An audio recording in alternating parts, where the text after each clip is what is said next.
Hello everyone, welcome to let's learn English literature and grammar YouTube channel. मैं हूं हरिविजय सिंह। आज हम क्लास 10th की पोएम अमांडा पे बात करेंगे। ये एक बहुत ही ब्यूटीफुल पोएम है जो कि एक माँ अपने बच्चे को कुछ इंस्ट्रक्ट करती है, जैसे कि जनरली बच्चों को ज़रूरत भी होती है।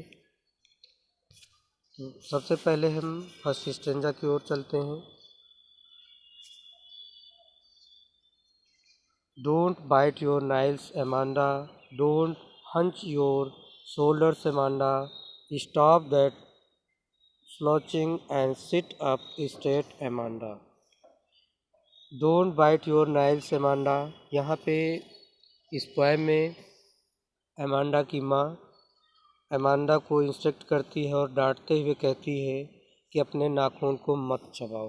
जैसे कि जनरली बच्चों के अंदर एक ये बैड हैबिट आ भी जाती है, अगर उन्हें डांटा ना गया तो वो ऐसा करते भी हैं। तो इस पोएम में अमांडा की माँ अमांडा को डांटते हुए कहती है, don't bite your nails Amanda, अपने नाखून को मत चबाओ काटो। Don't hunch your shoulders Amanda.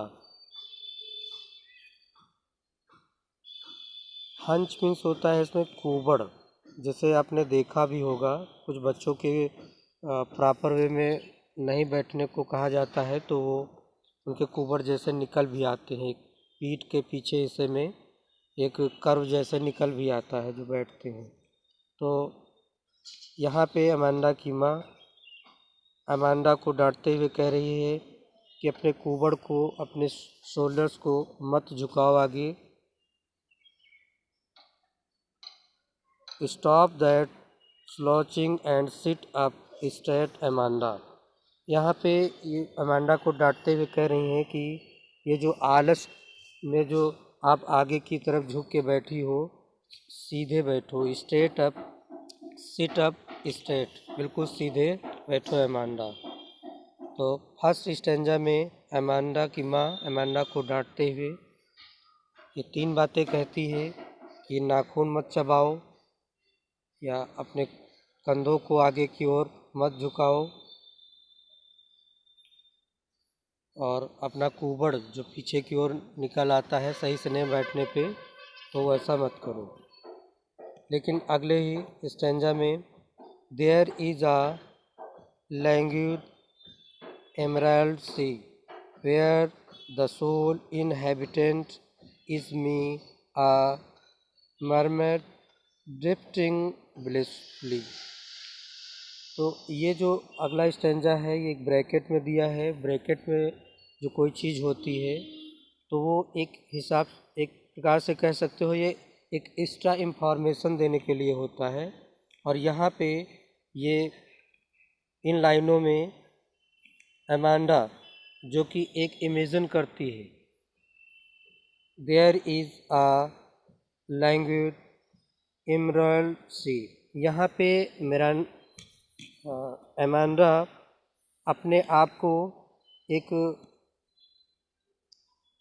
Image करती है कि वह एक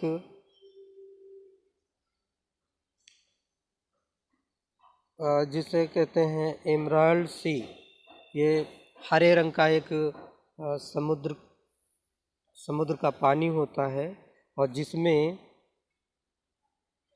where the sole inhabitant is me, अपने आप को वहाँ पाती है कि वो बिल्कुल एकांत में इकलौती रहने वाली है।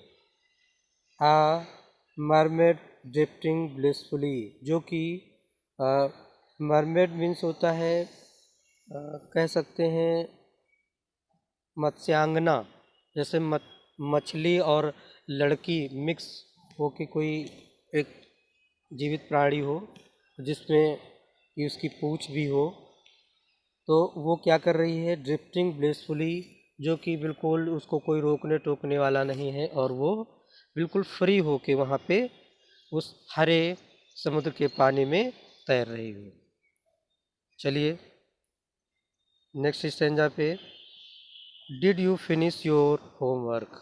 अब इसकी माँ अमांडा की ये थर्ड स्टैंजा में फिर इसको डांटती है और पूछ रही है, do you finish your homework, क्या तुमने अपना होमवर्क कर लिया।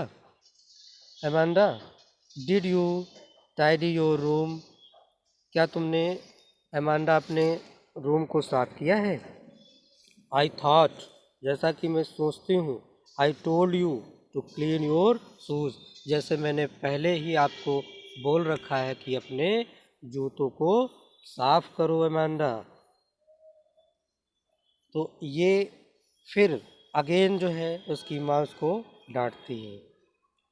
चलिए इसके नेक्स्ट स्टेंजा पे, आई एम एन ऑर्फन। यहाँ पे अमांडा अपने आप को ऑर्फन महसूस करती है। जो पिछले स्टेंजा में था वो अपने आप को एक समुद्र में रहने वाली मत्स्यांगना के रूप में समझ रही थी, लेकिन यहाँ पे वो अपने आप को ऑर्फन समझ रही है, महसूस कर रही है। रोमिंग द स्ट्रीट, जो गलियों में बिल्कुल फ्री घूमने वाली हो। आई पैटर्न सॉफ्ट डस्ट, उसकी वो जो वहाँ पे घूम रही हो, चल रही हो, बिल्कुल कह सकते हो बिल्कुल मुलायम मखमली बालू की रेत पे, विद माई हस्ड बेयर फीट, और जहाँ पे बिल्कुल हस्ड हो, मतलब बिल्कुल शांत हो, उसको कोई रोकने टोकने वाला ना हो कि वो प्रॉपर स्लीपर पहने हैं कि नहीं पहने हैं, वो उसको किसी भी प्रकार का कोई रोक टोक न हो, ऐसा वो चाहती है। The lines sorry the silence of golden, और वो जो साइलेंस है जैसा वो महसूस कर रही है उसके लिए कैसा है, गोल्डन जैसा है, कीमती है। क्यों, क्योंकि उसके लाइफ में जो उसकी माँ है उसको बहुत ज़्यादा डांटती है, तो वो इतना ज़्यादा क्षुब्ध अपने आप को महसूस कर रही है कि शांति को वो अब गोल्डन कह रही है। द फ्रीडम इज स्वीट, और जो उसकी फ्रीनेस है, जो अपने आप को चाहती है कि वो फ्री रहे, तो उसके लिए क्या है, बिल्कुल स्वीट जैसे है। चलिए अब यहाँ पे नेक्स्ट स्टैंजा पे चलते हैं, देखते हैं। Don't eat that chocolate. अब यहाँ पे अमांडा की माँ उसको अगेन डांटती है और पूछती है, don't eat that chocolate, sorry कहती है कि अमांडा चॉकलेट मत खाओ। Remember your your an Amanda, जो अमांडा होती है उसके पहले कभी उसने चॉकलेट खाई होगी तो उसके कुछ पिंपल्स निकल आए होंगे, तो उसकी माँ उसको याद दिलाती है, रिमेंबर कराती है कि इसके पहले तुम्हारे पिंपल्स चॉकलेट की वजह से आए थे। तो will you please look at me when I am speaking to you Amanda, मुझे देखो। Will you please look at me when I am speaking to you Amanda, इसके पहले मैंने आपको बोल रखा था कि आप जो है ऐसा मत करना। चलिए फिर बात करते हैं नेक्स्ट स्टेंजा पे। I am Rapunzel, I have not a care, life in a tower is tranquil and rare, I will certainly never let down my bright hair. यहाँ पे अमांडा फिर एक बार एक कल्पना पे आधारित एक कल्पना करती है कि आई एम रेपेंजल, मैं एक रेपेंजल हूँ, जो कि एक परियों की कहानियों का एक पात्र है। उसकी ख़ास बात यह है कि उसके बाल बहुत बड़े बड़े होते हैं, बहुत ही लंबे होते हैं। आई हैव नॉट अ केयर, जहाँ पे वो अपने आप को रेपेंजल महसूस करती है, मानती है, और वो ये मानती है कि अब उसको कोई परवाह करने की ज़रूरत नहीं है। क्यों, life in a tower is tranquil, उसकी जो लाइफ है उस एक बड़े से टावर पे, लंबे से ऊंचाई वाले टावर के ऊपर कैद है, जो कि वहाँ पे बहुत ही शांत रहेगी। एंड रेयर, जो कि बहुत ही मुश्किल होगा, जो कि दुनिया में कहीं पे ऐसा नहीं होगा, जो कि वहाँ पे उसे मिल जाएगा। वहाँ पे वो उसे कोई केयर करने की ज़रूरत नहीं पड़ेगी। I will certainly never let down my right ear. और वो एक काम बिल्कुल नहीं करेगी, कभी नहीं करेगी जो रपेंजल करती है।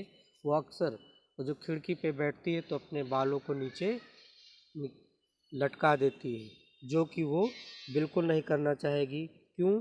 क्योंकि उसके बाल को पकड़ के कोई ऊपर ना आ जाए और फिर वही हो जाए जैसा कि वो नहीं चाहती है कि कोई उसे डिस्टर्ब करे। चलिए अब हम लास्ट स्टेंजा पे आते हैं। Stop that sulking at once, Amanda. You are always so moody, Amanda. Anyone would think that I nagged at you, Amanda. यहाँ पे अमांडा की माँ फिर एक बार उसको डांटते हुए कह रही है, stop that sulking at once. यहाँ पे अब अमांडा की माँ ये महसूस करती है कि उसकी बेटी अमांडा अब नाराज़ जैसे है, तो उसको नाराज़ होने के लिए भी मना करती है कि वो अब नाराज़ मत हो, होने की एक्टिविटी ना करे।